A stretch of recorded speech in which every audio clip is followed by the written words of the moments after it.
All right. Let me ask this question. Let's be honest, and we're going to move on. E.T., I can truly say Monday through Friday, Monday through Saturday, Monday through Sunday, however you work. E.T., I'm just going to be 100% with you. I'm 120 all day. I give 120% every day. Raise your hand. Be honest. Come on. 120.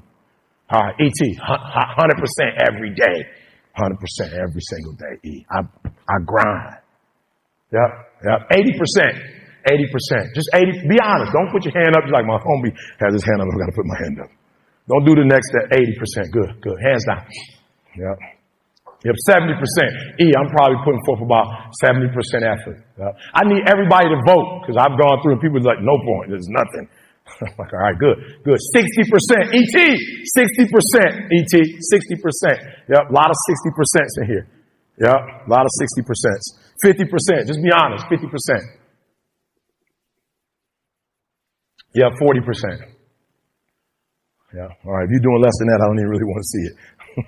Like 30. I don't know. Guys, man, Glenn, the only thing I hate about coming to Australia is I got to go home. I always say to myself, man, Glenn, if I could move here, man, I thought I was doing it in the States. I would murder Australia. Last Melbourne here. I'm going to try it again in Sydney. I'm looking at the average effort that people put forth in Australia, and it's about 60-something% when you average it all up. I was in Melbourne. I know it's not Brisbane. I know it's not. I was looking for a place to eat, and the first one didn't open till like 8-something. I'm like, I would kill them here. I'd murder them. And that was a special when they opened up like 7:38. They were special. All the rest of the stores open like 10 o'clock. I'm like, I would murder them. I just got to start at 7 and I would have all the money. I'm like, in Britain, they had no emotion in Melbourne, no emotion at all. They weren't excited. There wasn't a lot of passion. 80% of, you had like first day when they left, like 80% didn't show up the next day. I was like, I'll kill most Australians in Melbourne. They don't even show up. 60%, they don't open the 9. I'm like, I can go in there and make it happen. Are you hearing what I'm saying? There are people who are saying 60%. It seems like here that a 70 is an A. Just in this room alone, if you were at an 80, you'd be killing everybody. Because the average person's at a 60. All right. So listen to me. You can go from a 60, you don't even have to do 70. You can go 60, 120. And I will never forget, my wife went home, back to her mom.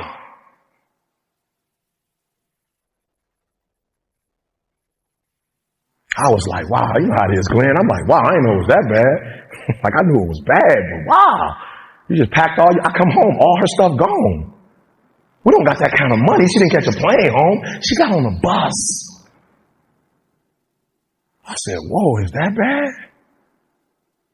Then I thought to myself, okay, she gotta love me though. She loved me, but maybe I'm doing something, I'm not doing something right. Maybe the washer and dryer thing didn't work out. Maybe that wasn't the right approach.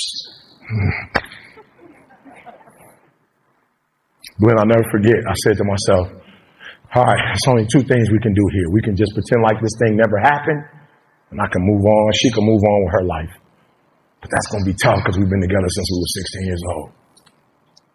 And her father already believed that the marriage wasn't going to work, and her mother said we was too young. I don't know if I could just, you know what I'm saying? Like, wow, I got some legitimate haters out here, people who don't think it could work. I just can't see myself just letting them just be like, I told you so. Or I can drive to Detroit and I can go get my wife and we can start over from scratch. I'll never forget, I scraped up my little money, borrowed some money from mates, got in that rental car, filled it up with gas, went and got my wife. Brought my wife home.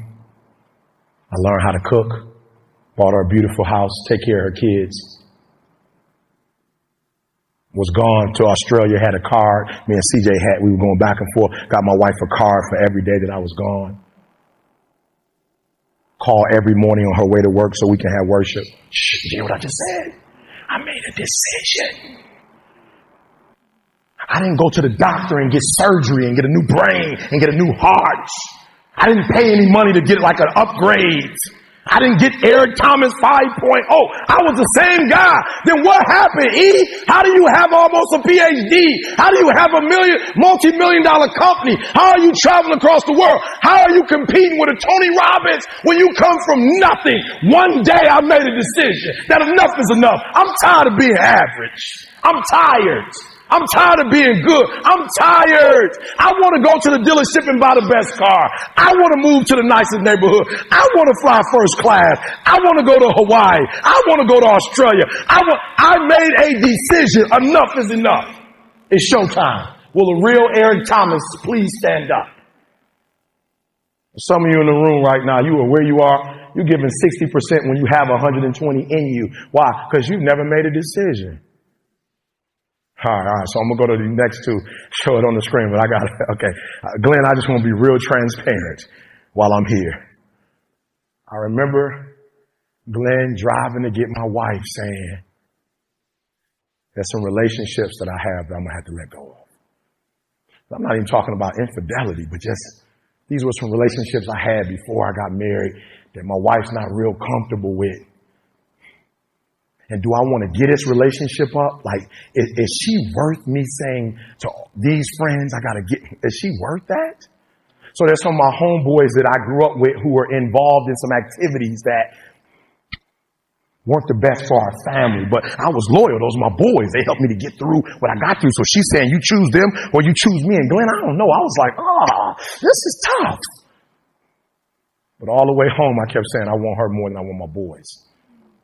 I want her more than there are those of you in this room, you already there. Your problem is there's some stuff you don't want to give up to go up. You're talented. You just don't want to give up sleep. It's not that listen to me, pound for pound, any agent in the room, pound for pound, motivational speaker, pound for pound, entrepreneur, pound for pound, athlete, pound for pound, weightlifter, pound for pound, whatever you do, I guarantee you when you do it, nobody can do it like you do it. The problem is you don't hardly do it. You love sleep too much. You love that alcohol too much. You love that substance too much. You love that vice too much. There's something that you love more than yourself, than your dreams, than your goals. Somebody called me the other day on an interview, stupid question. E.T., what do you feel like on the days that you don't feel like? I said, ask the question again, please. Well, what do you do on the days that you don't feel like? So I'm going to be honest with you. I'm way past that. Every day I feel like eating. Every day I feel like giving my wife the best life. Every day I feel like driving in a nice car. Every day I feel like flying first class. Every single day of my life I feel like giving 120. Every single day. Somebody said yesterday, E.T., you gave 120. What you gonna do tomorrow? I said, I don't know. Give 140. I don't know, but I don't have days where I don't feel like it. Why? Because I'm counting on me. My wife's counting on me. I don't have days to waste. I took that opportunity and I realized, give it 120. And I gave it everything I got. And when you embrace the grind will reward you. And what the grind saw me doing was getting up at 3 o'clock in the morning. E.T., why are you so passionate? I'm so passionate because I have a safety net. Because when you understand you have something that the generations before you didn't have, it's a different appreciation for it. And so I need you to walk out there. No more 50%. No more. No more 50%. No more. No more 70%. No more. Are you ready to be the boss of your own life? Are you ready to be in control of your own life? Come on, if you're ready, come on. If you're ready. Are you ready?